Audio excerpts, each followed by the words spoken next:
been a while since I've seen you, isn't it?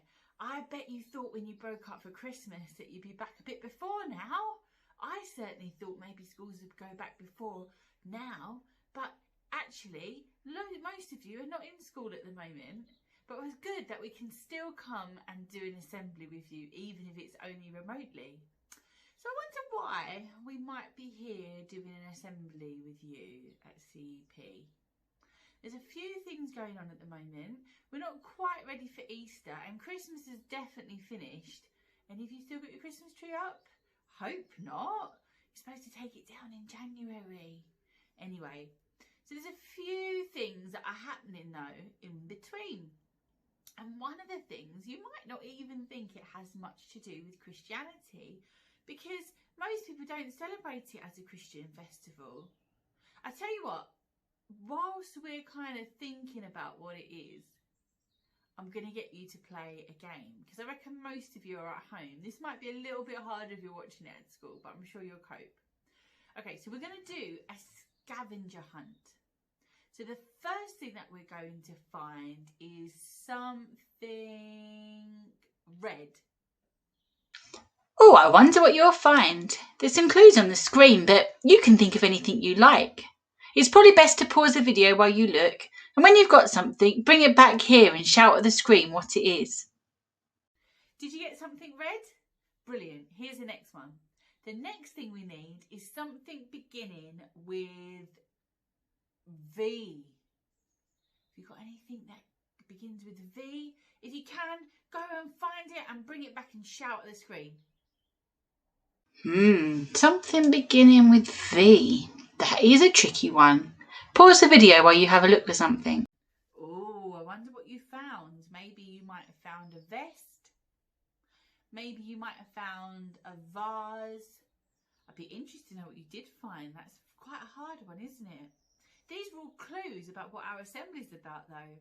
I tell you what, if you haven't got it yet with red and V, find something that you really, really love and bring it back.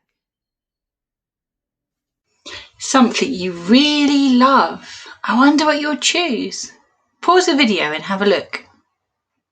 Did you guess that our assembly today is about Valentine's Day?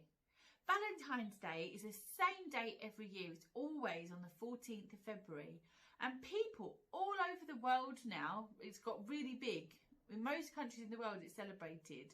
And of all religions, celebrate it as a day to appreciate the people that they love. Mostly their boyfriend or girlfriend or husband or wife. But it could be that you appreciate your friends on Valentine's Day. And people give cards, people give presents, people give gifts, and people sometimes make up songs, and it's a day full of love. What's that got to do with Christianity? Well, the actual name Valentine's Day comes from a saint. There was a man called Saint Valentine, and we're going to hear his story now. We're not quite sure where Valentine's Day comes from. There's actually quite a few stories about it, but here's one of them. You might have guessed that the main character in our story is called Valentine. His job was a priest, and he lived a long time ago, 270 AD, so nearly 2,000 years ago.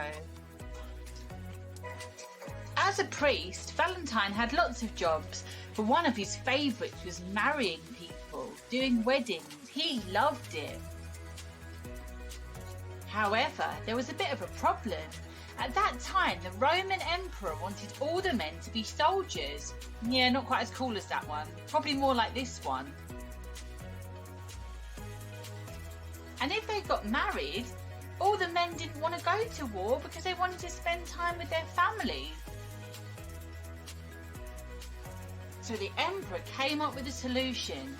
He banned all weddings. However, Valentine didn't listen.